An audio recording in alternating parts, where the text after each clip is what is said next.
Owner has no idea why his top barista was forced out, goes undercover and hears a dark conversation. The morning started wrong. Marco pushed open the glass door of Brew and Bloom at 6:47 a.m., 13 minutes later than usual, and immediately felt it. The cafe had that hollow, off-balance energy of a ship without its captain. 3 customers stood clustered near the register, confusion etched on their faces. Behind the counter, Jamie, the newest hire, barely 2 weeks in, fumbled with the espresso machine like it might explode. Her hands shook as she twisted the portafilter. "Where's Tessa?" Marco called out, scanning the space. Jamie's head snapped up. Relief flooded her features. "Oh, thank God. Mr. Bennett, nobody told me she wasn't coming. I got here and Liam just handed me her apron and said I'm covering her station." Marco's stomach dropped. "What do you mean, covering her station?" "She quit." The words came from Liam, who emerged from the back room carrying a tray of mugs. His tone was casual, almost breezy. "Sent a text last night. Didn't give notice or anything. Just bailed." Marco stared at him. "That's impossible." Liam shrugged, setting the mugs down with a soft clink. "Check your phone, boss. She texted you too, probably." Marco pulled out his phone with numb fingers. Sure enough, there it was, a message that had come through at 11:43 p.m., well after he'd gone to sleep. "I can't work here anymore. Sorry." 6 words. No explanation. No goodbye. From Tessa Rodriguez, the woman who'd worked at Brew and Bloom for 3 years, who knew every regular's order by heart, who'd once come in on her day off because she heard they were short-staffed. The barista who'd told him just last month that this cafe felt more like home than her apartment. Something was very, very wrong. "She seemed fine yesterday," Marco said slowly, looking up at Liam. "Did something happen on the closing shift?" Liam's expression remained neutral. "Not that I noticed. She was quiet, maybe. Did her work clocked out. Normal stuff." But his eyes shifted left for just a fraction of a second. Marco had run this cafe for 7 years. He'd learned to read people. "I need to make some calls," Marco muttered. He helped Jamie through the morning rush first. The customers needed their coffee, after all, but his mind raced the entire time. Between pulling shots and steaming milk, he tried calling Tessa 4 times. Every call went straight to voicemail. By 9:30 a.m., the rush had died down. Marco retreated to his tiny office behind the storage room and pulled up the staff schedule on his computer. Tessa had been working yesterday, a closing shift with Liam and Brooke, his 2 senior baristas. He opened his email next, searching for any hint of what might have happened. Nothing from Tessa. But there was something odd. 3 customer complaint forms had been filed in the past week, all about Tessa's attitude and unprofessionalism. Marco frowned. In 3 years, Tessa had received exactly 1 complaint, from a customer who'd been banned for harassing staff. She was beloved. These new complaints felt off. Generic. Almost scripted. "Mr. Bennett?" He looked up. Jamie stood in the doorway, twisting her hands together nervously. "Can I talk to you?" About Tessa?" Marco gestured to the chair across from him. "Please." Jamie sat down, glancing over her shoulder as if checking whether anyone was listening. When she spoke, her voice dropped to barely above a whisper. "I don't think she just quit. I mean, I didn't know her well, but yesterday during my training shift, I saw something weird." She paused, choosing her words carefully. "After closing, I forgot my phone in the back. I came back maybe 10 minutes after Liam locked up. I used my key and I heard them." "Heard who?" "Liam and Brooke. They were still inside, in the main area. They were laughing about something. I didn't catch all of it, but Brooke said." Jamie's face scrunched up, trying to remember. "She said, I can't believe it actually worked. She's finally gone." The air seemed to leave the room. "And Liam said something like, told you she'd fold? People like her always do when you push the right buttons." Jamie looked up at Marco with worried eyes. Then they heard me come in and went totally silent. Acted normal. But it felt, I don't know, wrong. Marco's jaw tightened. Did they say anything else? No. But when I left, Brooke was smiling. Like really smiling. The kind of smile you have when something good happens. Jamie stood up, fidgeting with her apron. I probably shouldn't have said anything. They're senior staff and I'm just. You did the right thing, Marco said firmly. Thank you for telling me. After Jamie left, Marco sat alone in his office, staring at the wall. His mind connected dots he didn't want to connect. The sudden resignation. The suspicious complaints. The overheard conversation. The way Liam's eyes had shifted when Marco asked about last night. He pulled up the security footage from the past week, scanning through hours of recordings. At first, everything looked normal. Then he noticed something in Tessa's shift logs from 3 days ago. According to the system, she'd made 7 errors during the lunch rush. Wrong orders, incorrect change, missed modifications. 7 errors in 2 hours from someone who normally ran a flawless shift. But when Marco pulled up the corresponding security footage, he watched Tessa work that shift with her usual precision. No errors. No confusion. Every order perfect. Someone had altered the logs. Marco's hands curled into fists. He switched to the register reports. There, a shortage of $83 on Tuesday night. Tessa's name was listed as the closing barista responsible for reconciling the drawer. But the footage showed Liam handling the final cash count, not Tessa. She'd been cleaning the espresso machine on the other side of the cafe. Someone was setting her up. And they'd been doing it systematically. Marco closed his laptop and leaned back in his chair, his mind racing. If he confronted Liam and Brooke now, they'd deny everything. He needed more evidence, more proof. He needed to understand the full scope of what was happening. An idea began to form, risky, unconventional, but necessary. Tomorrow, he'd become someone else. Someone invisible. Someone who could watch and listen without raising suspicion. Tomorrow, Marco Bennett would go undercover in his own cafe. He picked up his phone and texted his assistant manager. Starting a new training observation program tomorrow. Don't mention it to anyone. I'll explain in the morning. Then he tried calling Tessa one more time. Still voicemail. Tessa, it's Marco, he said after the beep. I don't know what happened, but I know something's wrong. Please call me back. We'll figure this out. I promise. He hung up and stared at Tessa's last message on his screen. I can't work here anymore. 6 words that changed everything. But Marco was going to find out why, even if it meant tearing apart everything he thought he knew about his own cafe. Marco arrived at Brew and Bloom at 5:30 a.m. wearing clothes he'd borrowed from his younger brother, a faded black hoodie, worn jeans, and scuffed sneakers. He'd skipped shaving, leaving a shadow of stubble across his jaw, and wore a baseball cap pulled low over his eyes. He looked nothing like the clean-cut owner who usually wore button-downs and dress shoes. Sarah, his assistant manager, met him at the back entrance as planned.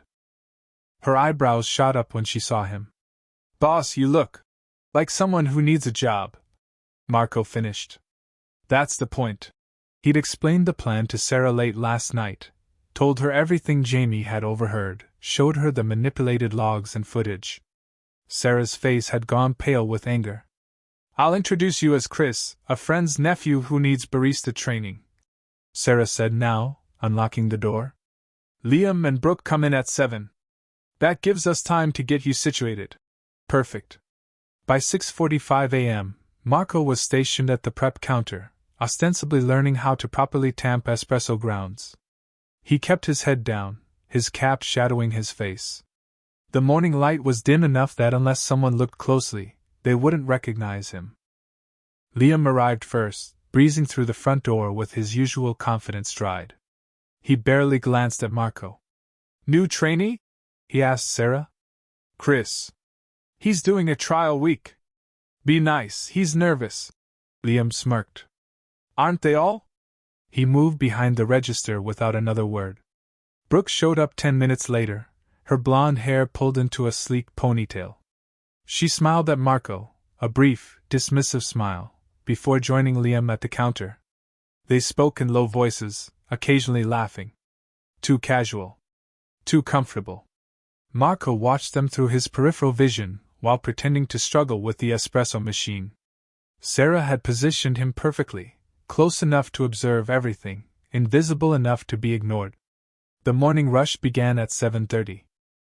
Marco worked the back prep station, making simple drinks under Sarah's supposed supervision. But his real focus was on Liam and the register. During a brief lull, Marco asked, "Should I restock the pastries?" "Yeah, grab the tray from the back," Liam said without looking up from his phone. Marco headed to the storage room, but paused just inside the doorway. Through the gap, he could see Liam open the register, pull out several $20 bills, and slip them into his pocket. Quick. Practiced. Like he'd done it 100 times. Marco's jaw clenched.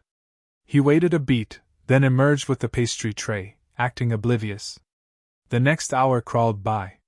Marco made lattes, cleaned counters, and kept his ears open. Brooke complained loudly about a customer's ridiculous modification request, extra hot, half sweet, with oat milk, then deliberately made it wrong. When the customer returned to complain, Brooke pointed at Marco. "Oh, sorry. He's new." Still learning, she smiled apologetically at the customer while giving Marco a pointed look. The customer left frustrated. Brooke winked at Liam. "Training day casualties," she muttered. Marco said nothing, but his hands tightened around the milk pitcher. This was their system: create chaos, blame others, protect themselves. Around 10:15 a.m., during a rare quiet moment, Marco needed to use the restroom. As he walked past the office, he heard voices inside. The door was cracked open just an inch.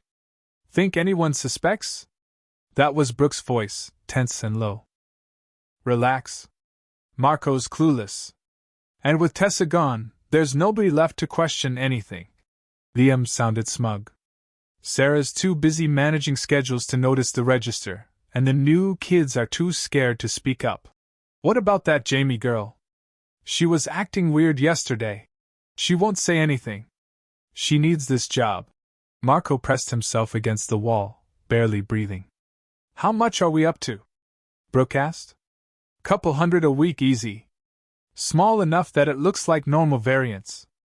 And now that Tessa's not hovering over the inventory logs." Liam laughed. "We might be able to push it higher. I still can't believe how easy it was. Change her schedule, mess with her tips, file some fake complaints. She cracked in less than 2 weeks. Told you. Good people are predictable. Push them hard enough, and they'd rather quit than fight."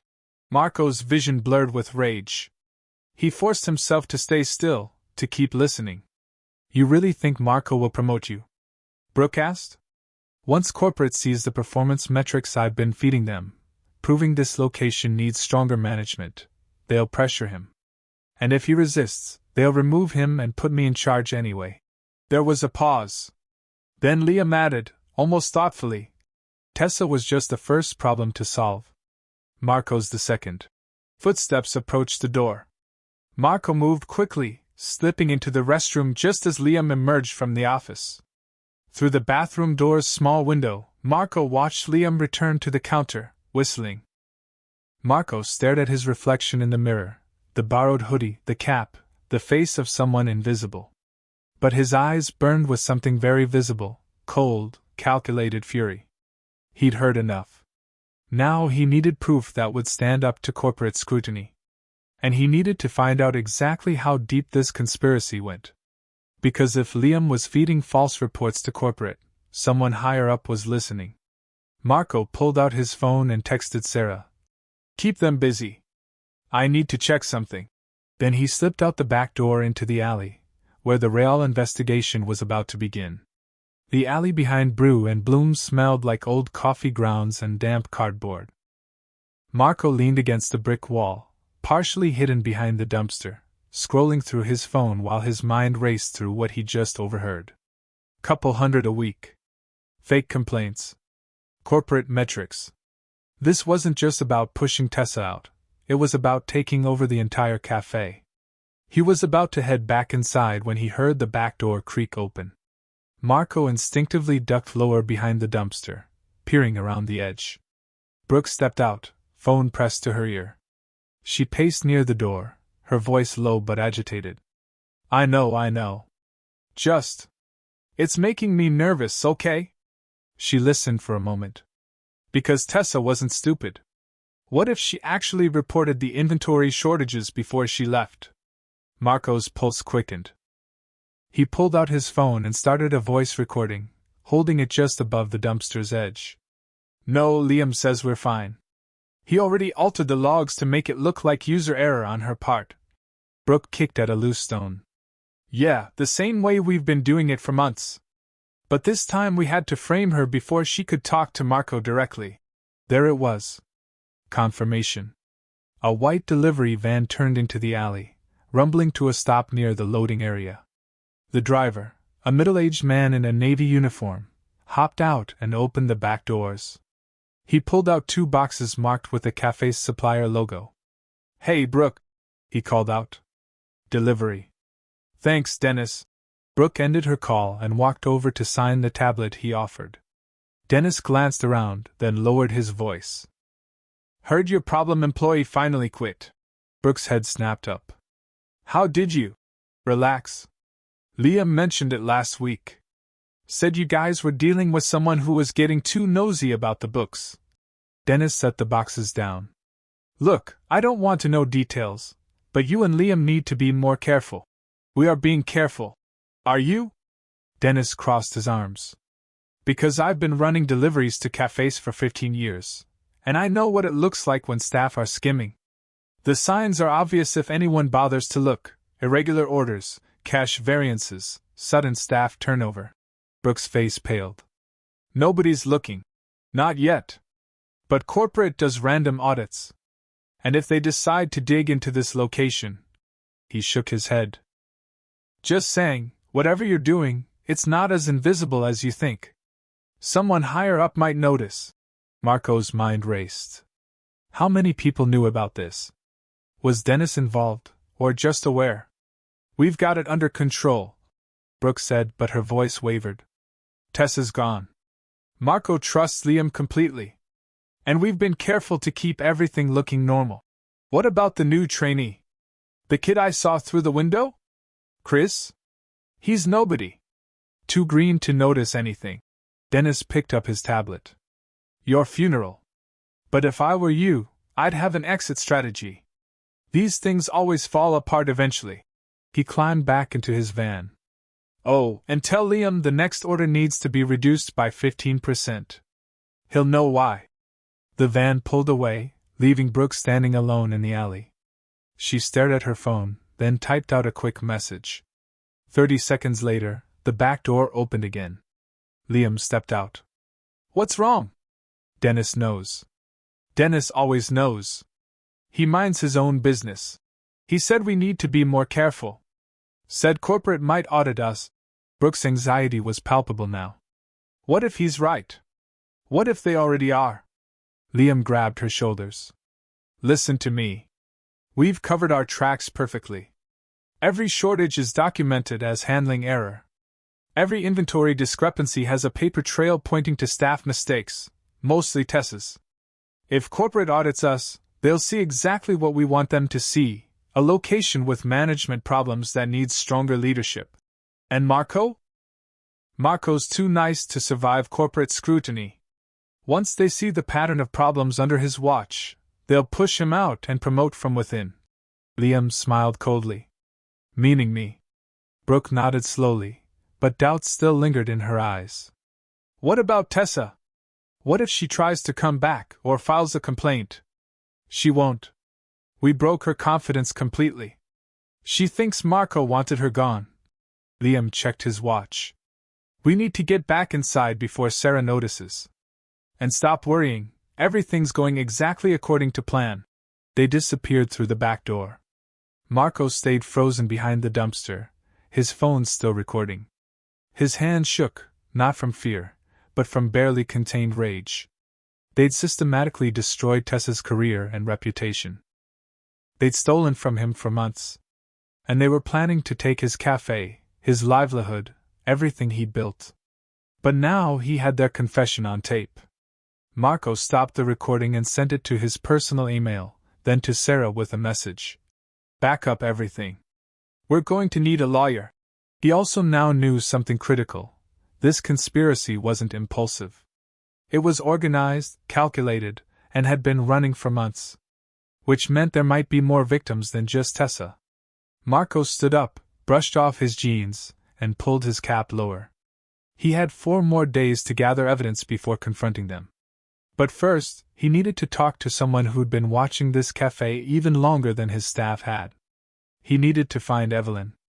The Page-Turner Cafe sat 3 blocks from Brew and Bloom, a cozy bookshop with mismatched armchairs and the smell of old paper mixed with fresh coffee.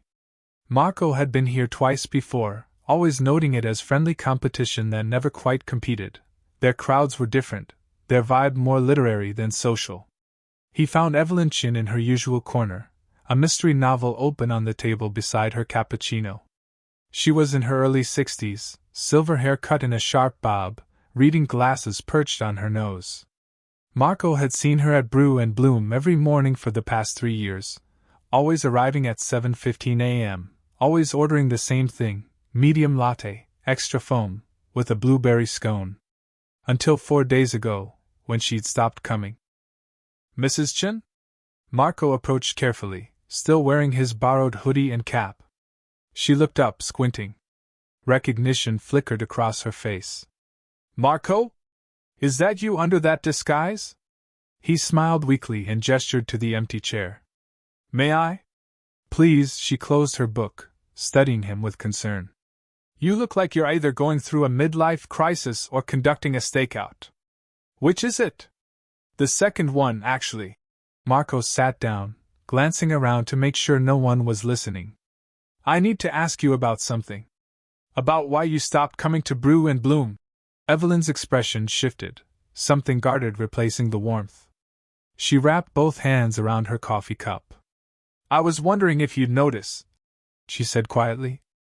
I notice when a regular of 3 years suddenly disappears. Marco leaned forward. Especially one who is close with Tessa. At Tessa's name, Evelyn's composure cracked. Her eyes glistened. That poor girl. How is she? Gone. She quit 4 days ago. Oh no, Evelyn set down her cup with shaking hands. I was afraid that would happen. I wanted to warn her, but what? Evelyn looked around nervously, then lowered her voice to barely above a whisper. I saw something, Marco. 3 weeks ago. Something I should have reported immediately, but I was scared. Marco's heart pounded. Tell me. It was a Tuesday afternoon. I'd forgotten my phone at the cafe and came back around 3:30, after the lunch rush. The front was locked for the mid-afternoon cleaning break, so I went around to the back entrance. You'd given me permission months ago, when this happened before, remember? Marco nodded. The back door was propped open for air circulation. I walked in, calling out for whoever was there, and I heard voices from your office. The door was open. She paused, choosing her words carefully. I saw Liam. He was at your computer, typing something. But here's the thing, he kept looking over his shoulder, like he was worried about being caught. What was he doing?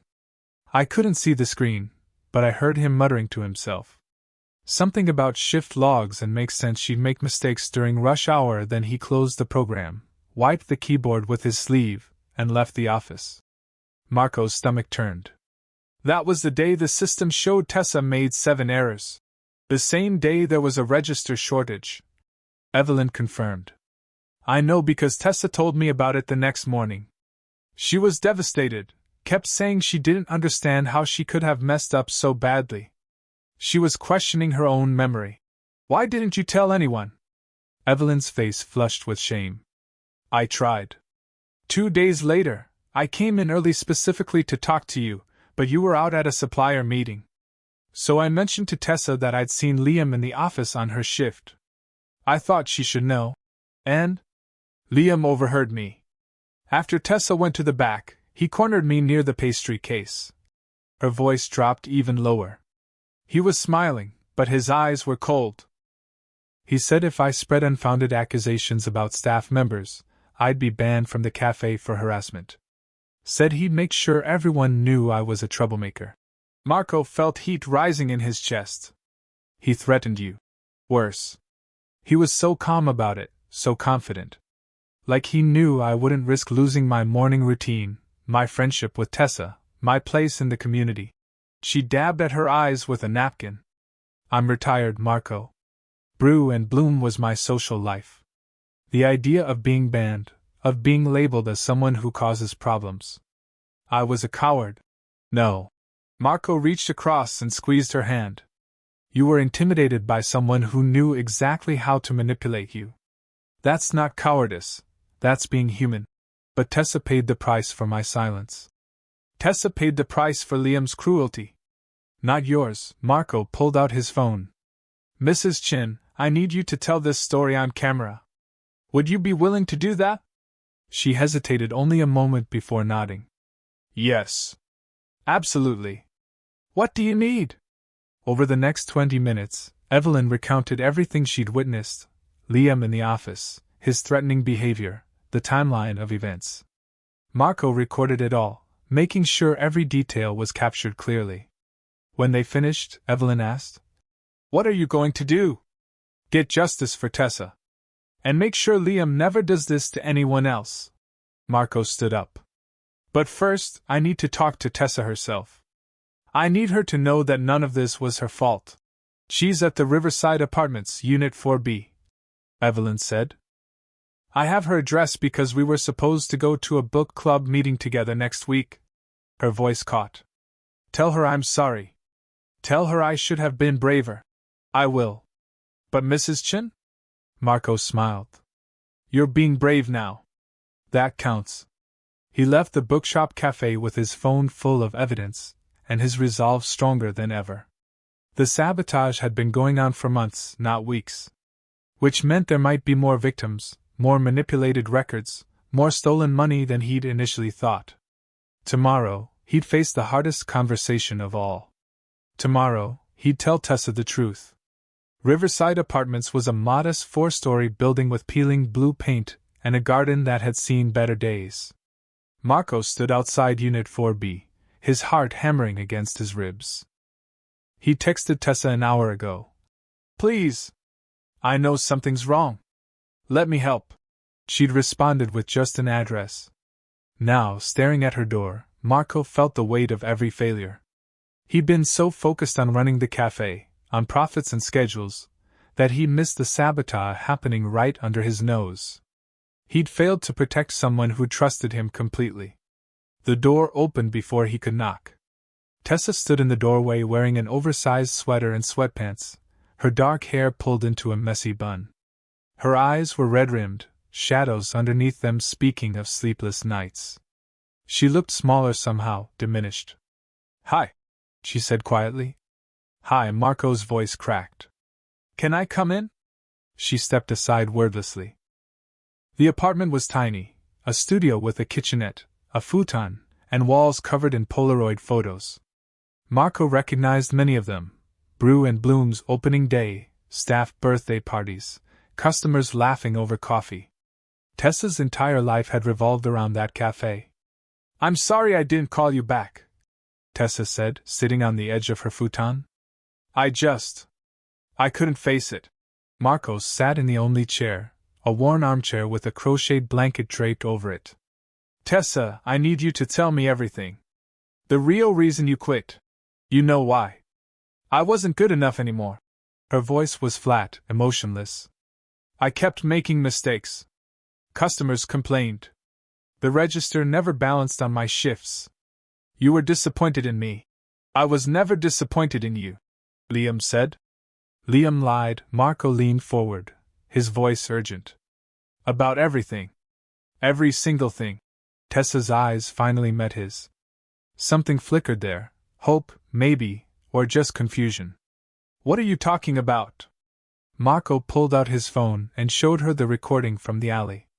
As Brooks and Liam's voices filled the small apartment, talking about framing her, pushing her out, manipulating the logs, Tessa's face went through a cascade of emotions. Confusion, disbelief, dawning horror, and finally, rage. When the recording ended, her hands were shaking. They destroyed me on purpose? Yes, Marco's voice was gentle but firm. I need you to tell me everything they did. Every detail. Can you do that? For a long moment, Tessa just stared at the floor. Then, slowly, the story poured out. It started about a month ago. Small things at first. She wrapped the blanket tighter around herself. My schedule would change without notice. I'd show up for a morning shift, and Brooke would say I was supposed to be on evenings. When I checked my phone, the schedule had been changed, but I never got a notification. They were editing it after you'd already seen it. I thought I was going crazy, forgetting things. Then customers started complaining about me, rude behavior, wrong orders, things I knew I hadn't done. But they were formal complaints, in writing, so I thought they must be real. Marco's jaw clenched. Keep going. 2 weeks ago, my tips disappeared. Completely emptied. 2 nights in a row. Tessa's voice broke. I live paycheck to paycheck, Marco. Those tips are how I pay for groceries. When I asked Liam about it, he suggested maybe I'd miscounted or that another staff member might have borrowed from my jar by mistake. Made me feel stupid for even bringing it up. He stole from you. Then the register started showing shortages on my shifts. Always small amounts, $20, $30. But always my responsibility. She looked up at Marco with haunted eyes. I started second-guessing every transaction. I'd count the drawer 3 times before closing, paranoid I'd mess up again. But it kept happening. Because Liam was taking cash and blaming you. Tessa nodded, tears streaming down her face now. The final straw was last week. Liam pulled me aside after a shift and said you'd asked him to talk to me. Said you were concerned about my performance but didn't want to hurt my feelings by bringing it up directly. Marco felt sick. I never said that. He was so convincing. So sympathetic. He said you were considering letting me go but that he'd convinced you to give me one more chance. Tessa wiped her eyes roughly. I was humiliated. I thought I'd let you down after everything you'd done for me. So I quit before you could fire me. Sent that text and turned off my phone because I couldn't bear to hear your voice telling me I was right to leave. The silence that followed was heavy with all the pain that could have been prevented. Tessa, I'm so sorry. Marco's own eyes burned. I should have noticed. I should have protected you. How could you have known? They were so careful. So methodical. She laughed bitterly. I actually thought about reporting the inventory discrepancies to you 3 weeks ago. I'd noticed some weird patterns in the stock orders. But then all those complaints about me started appearing, and I figured I was just paranoid. Marco's head snapped up. What kind of patterns? Supplies disappearing from inventory but never making it to the floor. Orders being placed but reduced before delivery. She frowned, thinking. I started keeping my own log, just to make sure I wasn't imagining things. Do you still have it? Yeah, it's... She stopped. Why? What does it matter now? Because Liam's not working alone. Someone at corporate is involved, or at least looking the other way. Marco stood up, energy returning to his limbs. Tessa, I need that log. And I need you to trust me one more time. She studied his face for a long moment, then nodded slowly. What are you planning? To take back our cafe. To make sure they never do this to anyone else. He extended his hand. But I can't do it without you. Tessa took his hand and stood up. For the first time since he'd arrived, she looked like herself again, determined, strong, ready to fight. Tell me what you need. The regional corporate center was a sleek glass building in downtown, the kind of place where Marco always felt slightly out of place in his casual cafe owner clothes. Today, wearing his normal button-down and slacks, he felt even more uncomfortable because of what he was about to uncover. He clutched a folder containing Tessa's handwritten inventory log, the security footage timestamps, and printed transcripts of the recordings.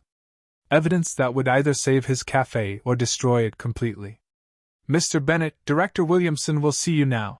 The receptionist led him to a corner office where Patricia Williamson sat behind an imposing mahogany desk. She was in her 50s, steel gray hair pulled back, reading glasses perched on her nose as she reviewed documents. She'd been the regional director for 8 years. Marco had met her maybe 3 times. Marco! This is unexpected. She gestured to the chair across from her. Your email said it was urgent. It is. I need to request an internal audit of my location. Patricia's eyebrows rose. That's unusual. Typically we initiate audits, not franchisees. Is there a problem? Yes. A significant 1-inch. Marco opened his folder. I have evidence that 2 of my senior staff members have been embezzling funds, manipulating performance records, and sabotaging employees. But I think the problem might go deeper than just my cafe. He spent the next 20 minutes walking her through everything: the altered shift logs, the stolen tips, Tessa's forced resignation, the recordings from the alley. Patricia's expression grew progressively darker. These are serious allegations, she said when he finished. Do you have the original footage? On a secured drive. I can provide everything. Marco leaned forward. But here's what concerns me most. My senior barista, Liam Cortez, told his accomplice that he's been feeding performance metrics to corporate. Metrics that make my location look unstable and me look incompetent. Patricia's face went carefully neutral. What kind of metrics? I don't know. That's why I need your help. Marco watched her closely. Have you received unusual reports about my location recently? She hesitated, then turned to her computer. Her fingers flew across the keyboard. After a moment, she pulled up a file and rotated the screen toward Marco. These are the monthly performance reports from your location. According to our records, you've been submitting them regularly. Marco stared at the screen. The reports showed consistent problems: inventory discrepancies, customer satisfaction scores dropping, employee turnover concerns, cash handling errors. Each report was signed with his digital signature. I didn't submit any of these. Your login credentials were used. Which means someone at my cafe has access to my passwords. Marco felt cold. Liam has been alone in my office multiple times. I keep my passwords in a locked drawer, but locks can be picked. Patricia closed the file, her expression grim. Marco, if what you're saying is true, this is worse than simple embezzlement. This is systematic fraud designed to facilitate a hostile takeover of your location. Can they actually do that? Force me out? If a location shows consistent management problems, corporate has the right to intervene. We can mandate management changes, install temporary supervisors, or in extreme cases, revoke franchise agreements. She removed her glasses, rubbing her eyes. 3 months ago, we received a confidential recommendation from someone at your location suggesting you might be burning out. That you'd benefit from support staff with management experience. Marco's blood ran cold. Let me guess. The recommendation suggested Liam Cortez. How did you know? Because this has been his plan all along. Push out anyone competent enough to notice what he's doing, make me look incompetent to corporate, then position himself as the solution. Marco's hands clenched into fists. How close was he to succeeding? Patricia was quiet for a long moment. We were planning to approach you next month about bringing in an assistant manager to ease your workload. The position would have gone to internal candidates first. Meaning Liam. Yes. Marco slumped back in his chair, the weight of how close he'd come to losing everything crushing down on him. If Tessa hadn't quit in a way that seemed wrong. If Jamie hadn't overheard that conversation. If he hadn't decided to investigate. What happens now? He asked. Now I escalate this to our legal and compliance teams. Patricia began typing rapidly. I'm flagging your account to prevent any further unauthorized submissions. I'm also ordering an immediate forensic audit of your location's financials, cash handling, inventory, payroll, everything. How long will that take? The team can be there tomorrow morning. In the meantime, I need you to do something difficult. She fixed him with a serious look. Act normal. Don't confront Liam or Brooke. Don't let them know we're coming. If they suspect an audit, they might destroy evidence or flee. I have to work alongside them and pretend everything's fine for 24 hours. Can you do that? Marco thought about Tessa's red-rimmed eyes, Evelyn's guilt, the systematic cruelty of what had been done. Yes. But I want something in return. Name it. When you catch them, and you will, I want Tessa Rodriguez fully cleared in your records. I want written acknowledgement that she was targeted and that none of the complaints against her were legitimate. And I want her offered her job back with back pay for the time she lost. Patricia nodded slowly. If the audit confirms what you've told me, that's more than reasonable. It's just. She stood, extending her hand. Marco, I'm sorry this happened. We're supposed to protect our franchisees, not leave them vulnerable to internal threats. Marco shook her hand. Just help me make sure it never happens again. As he left the building, Marco pulled out his phone and sent a text to Sarah. Audit team coming tomorrow. Keep Liam and Brooke working their normal shifts. Don't let them suspect anything. Then he sent another text to Tessa. Corporate's on our side. One more day. One more day of pretending. One more day of watching them smile and scheme. But tomorrow, everything would change. Tomorrow, the truth would finally come to light. The cafe was supposed to close at 9 p.m. Marco sat in his car across the street, watching through the rain-spattered windshield as the lights inside Brew and Bloom dimmed one by one. The corporate audit had gone exactly as Patricia promised. A full day of forensic accountants combing through records while Liam and Brooke pretended everything was normal. Marco had watched them all day, his borrowed hoodie and cap back in place, playing the trainee role one last time. They'd been nervous, jumpy. Liam kept checking his phone. Brooke had spilled coffee twice. They knew something was wrong. Now, at 9:47 p.m., the front door opened. Sarah stepped out, locked it behind her, and walked to her car. She texted Marco 20 minutes ago. They asked me to leave early. Said they'd handle closing. Be careful. Marco waited another 10 minutes, then quietly exited his car. The rain had softened to a drizzle, muting the sound of his footsteps as he approached the cafe. Lights still glowed from the back office. They were still inside. Marco crept around to the alley, his phone already set to record. Through the back door's window, he could see into the main cafe area. Liam and Brooke stood near the counter, but they weren't cleaning. They were celebrating. Liam held up 2 beer bottles he must have brought from home. To freedom. Brooke clinked her bottle against his. I still can't believe those auditors didn't find anything. Because there's nothing to find. I cleaned the digital trails weeks ago. Liam took a long drink. By the time they connect any dots, we'll be long gone with enough money to start somewhere new. Marco's hand tightened on his phone. He positioned himself near a slightly open window, the recording picking up every word clearly. What about Marco? Brooke asked. He's been acting weird the last few days. Quieter. Watching things. Marco's a sheep. Always has been. Too trusting, too nice. Liam laughed. You know what his biggest weakness is? He actually cares about people. Makes him blind to what's right in front of him. And Tessa? Tessa was the only real threat. She was smart enough to notice the inventory problems and loyal enough to report them. Liam set down his bottle. That's why we had to move fast. Break her confidence, isolate her, make her doubt herself. Classic psychological warfare. You enjoyed it. It wasn't a question. Maybe I did. There's something satisfying about watching someone who thinks they're untouchable realize they're not. Liam pulled out his phone. Speaking of which, I got an interesting email today. Corporate's recommending Marco take on an assistant manager. They're fast-tracking the application process. Brooke's eyes widened. You. Me. Within 2 months, I'll be running this place.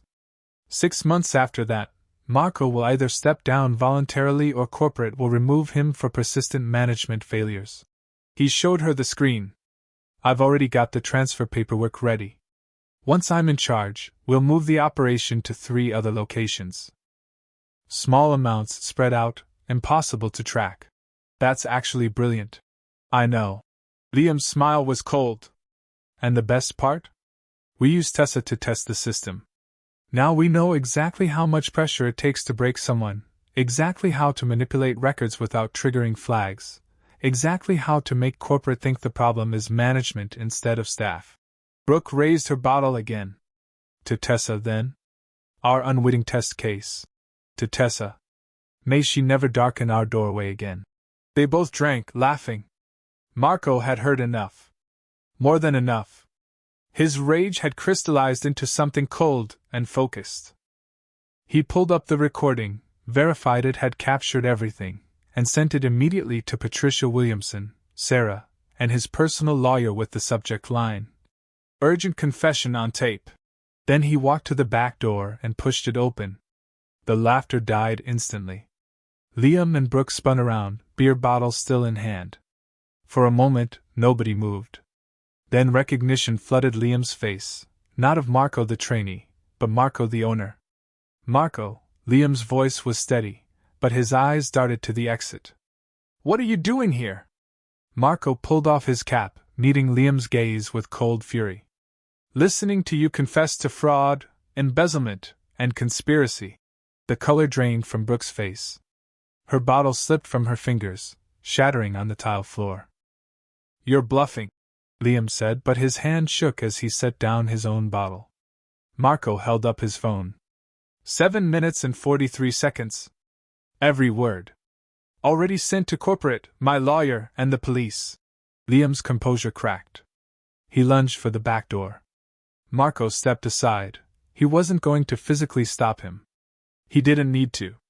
2 police officers stood in the alley, Patricia Williamson beside them. She'd received the recording and acted immediately. "Liam Cortez?" One officer stepped forward. "We need you to come with us." Liam stumbled backward into Brooke, who'd started crying. We didn't. Save it for your lawyer," the officer said. As they led Liam out in handcuffs, he shot Marco one last look, pure hatred mixed with disbelief. He'd underestimated the sheep. Brooke collapsed into a chair, her face in her hands. "I'll tell you everything," she sobbed.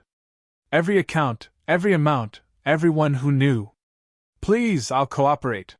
Patricia stepped forward. "That's a start. But you're both finished in this industry." Marco watched them go, feeling no satisfaction. Only exhaustion. "It's over," Patricia said quietly. "No," Marco replied. "Now it gets fixed." Morning light filtered through the windows of Brew and Bloom, catching the steam rising from fresh espresso shots. Marco stood behind the counter, watching customers filter in for the first time in what felt like years, though it had only been 8 days since Tessa's resignation text. 8 days that changed everything. The past 24 hours had been a blur. Brooke's confession had revealed the full scope of the operation: $18,000 stolen over 6 months, falsified reports dating back nearly a year, and a list of 3 other employees who'd been quietly pushed out before Tessa, all for asking too many questions about inventory. Liam was in custody, facing multiple felony charges. Brooke had been released pending trial but was banned from the premises and the industry. Corporate had issued a formal apology and cleared Tessa's record completely. But the hardest part was still ahead. The door chimed. Marco looked up. Tessa stood in the doorway, hesitant, wearing her old Brew and Bloom t-shirt. Her hair was pulled back in her signature ponytail, but her eyes held uncertainty. "Hi," she said softly. The cafe went quiet. Every regular customer, every staff member, everyone who'd witnessed the past week's chaos, turned to look. Marco came around the counter. "Hi. Your text said to come by at 9 a.m. You didn't say why." "Because I wanted to do this right." Marco pulled out an envelope. "This is a formal apology from corporate, clearing your name of every false complaint. It also acknowledges that you were targeted, sabotaged, and constructively dismissed." Tessa took the envelope with shaking hands. "This," Marco continued, pulling out a second envelope. Is back pay for the days you lost, plus compensation for emotional distress. It's not enough, nothing could be, but it's a start. Tears welled in Tessa's eyes. And this, Marco said, his voice growing stronger, is an offer letter. Head barista position, with a raise and benefits package. If you want it. The cafe erupted in applause. Evelyn, sitting in her usual corner, stood up clapping with tears streaming down her face. Jamie whistled. Even customers who didn't know the full story joined in, sensing something significant was happening. Tessa stared at the papers, then at Marco. You really want me back? I never wanted you gone. Marco's voice cracked. Tessa, you were the heart of this place. You still are. But I understand if you can't trust. She hugged him, cutting him off. The papers crumpled between them as she sobbed into his shoulder. I thought I'd lost everything. I thought I'd never make coffee again without feeling like a failure. You were never a failure. You were a threat to people who knew you'd expose them. Marco pulled back, looking at her seriously. But I need to know you're sure. This cafe has ghosts now. Bad memories. Tessa wiped her eyes, looking around at the space she'd loved. At the customers who'd become friends. At the espresso machine she could operate with her eyes closed. Then we make new memories. Better ones. We? I'm not the only one who was hurt by this. Jamie almost quit from guilt. Sarah's been running herself into the ground. Evelyn stopped coming entirely. Tessa's jaw set with determination. If I come back, we do it right. We rebuild from the ground up. What do you have in mind? Transparency. Real transparency. Tessa counted on her fingers. Shared schedules posted publicly, not just digitally where they can be changed. Two-person cash counts, always. Anonymous reporting system for concerns. Monthly staff meetings where everyone, can speak freely. Marco nodded slowly. Inventory cross-checks? With rotating responsibility. No single person controls the data. Tessa looked at him. And you need to be more present, Marco. Not hovering, but visible. People need to know they can come to you directly. Deal. Marco extended his hand. Head barista? Tessa shook it firmly. Head barista. The cafe erupted in applause again. Evelyn rushed over, hugging Tessa. I'm so sorry I didn't speak up sooner. You're here now, Tessa said warmly. That's what matters. That evening, Marco and Tessa stood on the cafe's rooftop garden, a small space Marco had been developing but rarely used. The city stretched out before them, lights beginning to twinkle as dusk settled. I almost gave up on cafe work entirely, Tessa admitted, leaning against the railing. Almost moved back home, got an office job, tried to forget this ever happened. I'm glad you didn't. Me too, she turned to face him. But Marco, we can't just pretend this didn't happen. That cafe down there? It's broken right now. The culture, the trust, it's all damaged. I know. So we rebuild it. Piece by piece. We make it a place where people like Liam can't survive because everyone's watching out for each other. Tessa's eyes blazed with purpose. We make it better than it was before. Marco smiled. You know what? I think you should be assistant manager, not just head barista. One step at a time. Tessa laughed. Right now, I just want to make good coffee for good people and know that nobody's sabotaging me. Fair enough. They stood in comfortable silence, watching the city lights multiply. Below them, through the rooftop door, they could hear Sarah closing up, the familiar sounds of chairs being stacked, machines being cleaned, the register being counted by two people, just like it should be. Thank you, Tessa said quietly. For not giving up on me. For going undercover in your own cafe. For fighting. Thank you for giving me a second chance to get it right. Marco looked at her. Tomorrow, we start fresh. New systems, new culture, new beginning. New beginning, Tessa agreed. As the last light faded from the sky, Marco felt something shift. The weight of the past week, the anger, the betrayal, it didn't disappear, but it transformed into something else. Purpose. determination, hope. Brew and Bloom had survived its darkest moment. Now, standing on this rooftop with someone who refused to be broken, Marco knew it would become something stronger. Not just a cafe. A community built on trust, transparency, and the simple belief that good people deserved better. The city lights flickered below like promises. And for the first time in 8 days, Marco believed in tomorrow.